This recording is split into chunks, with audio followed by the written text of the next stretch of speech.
Hello viewers, আসসালামু আলাইকুম।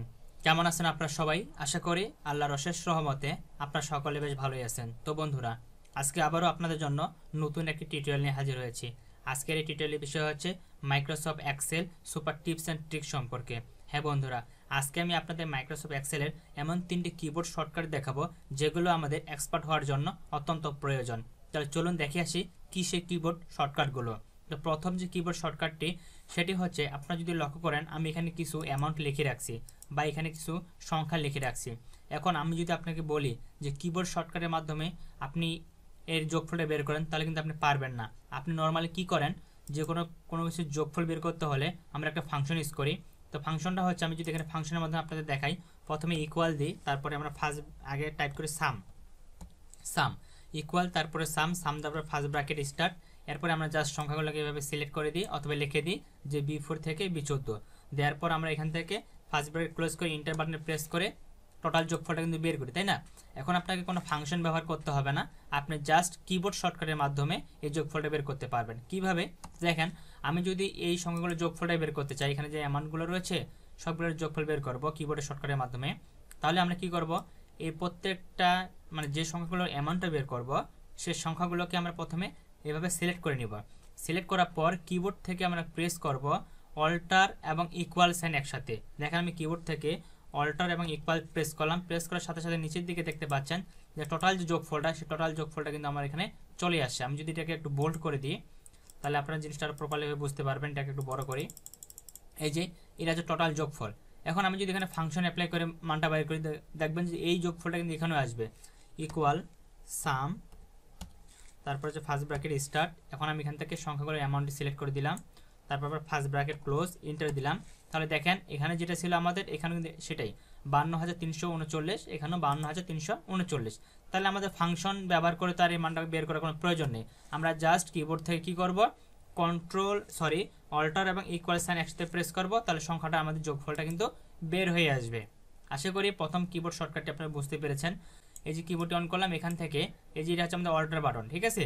এই অল্টার বাটন এবং এখানে যে ইকুয়াল সাইনটি রয়েছে, আপনারা যদি এই দুটি একসাথে প্রেস করেন তাহলে আপনার যে সংখ্যাগুলো এখানে সিলেক্ট করে দিলেন তার টোটাল যোগফল এখানে কিন্তু বের হয়ে যাবে, ঠিক আছে? তো এটাকে আমি আপনাদেরকে সাইডে রাখি। এখন আমি আরেকটি কিবোর্ড শর্টকাট আপনাদের দেখাবো। সেটা হচ্ছে, আমাদের ডকুমেন্টে অনেক সময় কি হয়, আমাদের সঠিক সময়টা কিন্তু আমাদের এখানে দেখানোর প্রয়োজন পড়তে পারে। দেখেন আপনারা যদি লক্ষ্য করেন, আমার এখানে বর্তমানে কয়টা বাজে, আমার ল্যাপটপে আপনি যেখানে লক্ষ্য করেন যে বর্তমানে 12টা 1 বাজে। তো এই সময়টা যদি কারেন্ট যে সময়টা সে বা টাইমটা, সেই টাইমটাকে যদি আমরা এখানে নিয়ে আসতে চাই, তাহলে এখানে আমরা একটা কিবোর্ড শর্টকাট ব্যবহার করতে হবে।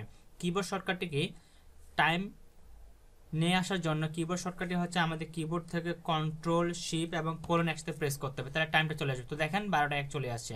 আমি আবার এখানে দেখা দিচ্ছি আপনাদের কিবোর্ড শর্টকাটে কি।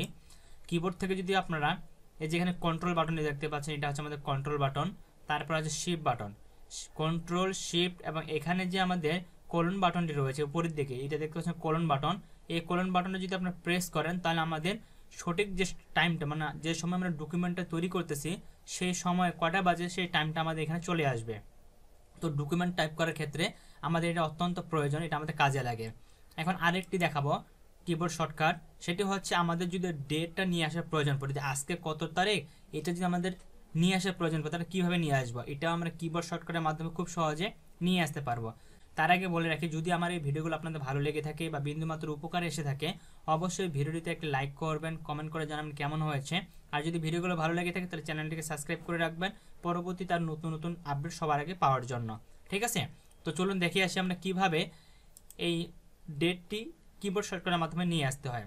এটা আমাদের একটি কিবোর্ড শর্টকাটের মাধ্যমে নিয়ে আসতে হবে। আর কিবোর্ড শর্টকাটটি হচ্ছে, আমাদের যে কিবোর্ডটি রয়েছে, আমি কিন্তু এখানে একটা ভার্চুয়াল কিবোর্ড দিয়ে আপনাদের বিষয়গুলো দেখাচ্ছি, আপনাদের কিবোর্ডটা কিন্তু এরকমই দেখতে হবে, ঠিক আছে? আমাদের যে কন্ট্রোল বাটনটি রয়েছে, এই কন্ট্রোল বাটন এবং কোলন যদি আমরা একসাথে প্রেস করি তাহলে আমার এখানে ডেটটা আসবে। দেখেন আমি এখানে আপনাদের দেখাচ্ছি, আমি এখানে মাউসের কাছাটি রাখলাম, রাখার পর এখান থেকে আমি কন্ট্রোল প্রেস করলাম এবং এখান থেকে আমি কোলনটা প্রেস করলাম, দেখেন অটোমেটিক্যালি কিন্তু টাইমটা চলে আসছে, ঠিক আছে? আমি এতক্ষণ যাবত যে 3টি কিবোর্ড শর্টকাট আপনাদের এখানে আলোচনা করে দিলাম, সেই কিবোর্ডটি আমি এখানে আবার রিপ্লে করে দিচ্ছি। প্রথম হচ্ছে, যদি আমরা কোনো কিছু যোগফল বের করতে চাই, এইভাবে যোগফল, মনে করেন আমি এই কটা সংখ্যার যোগফল বের করবো, এই কটা সংখ্যা সিলেক্ট করলাম। এখানে সিলেক্ট করার পর আমি যদি কিবোর্ড থেকে যে অল্টার বাটন দেখতে পাচ্ছেন, অল্টার এবং ইকুয়াল সাইন যদি প্রেস করি তাহলে তার যোগফলটা শুধু আমার এখানে বের হয়ে যাবে। দেখতে পাচ্ছেন তার যোগফলটা বের হয়ে গেছে। এখন আরেকটা দেখলাম কি যে আমাদের কারেন্ট টাইমটা নিয়ে আসবো কিভাবে, ঠিক আছে। তো এখানে যদি আমরা কারেন্ট টাইমটা নিয়ে আসতে চাই তাহলে কিবোর্ড থেকে প্রেস করব কন্ট্রোল শিফট এবং কোলন একসাথে প্রেস করব, তাহলে কারেন্ট টাইমটা চলে আসবে। আর যদি কারেন্ট ডেটটা নিয়ে আসতে চাই তাহলে কিবোর্ড থেকে কন্ট্রোল এবং কোলন প্রেস করব, তাহলে আমাদের কারেন্ট টাইমটা চলে আসবে। আশা করি আপনারা ভিডিওটি বুঝতে পেরেছেন যে তিনটি কিবোর্ড শর্টকাট আমি দেখালাম আপনারা ইজিলিভাবে এখন এগুলো ব্যবহার করতে পারবেন। যদি ভিডিওটি ভালো লেগে থাকে অবশ্যই ভিডিওটিতে একটা লাইক করবেন, আর আপনাদের যদি কোনো মতামত থাকে সেটা কমেন্ট বক্সে জানাবেন, আমি সেই বিষয়গুলোর গুরুত্ব দেওয়ার চেষ্টা করবো ইনশাল্লাহ। তো আপনাদের সকলের সুস্বাস্থ্য কামনা করে আজকে ভিডিওটি এখানে শেষ করতেছি। সবাই ভালো থাকবেন, সুস্থ থাকবেন, দেখা হবে নেক্সট ভিডিওতে। আল্লাহ হাফেজ।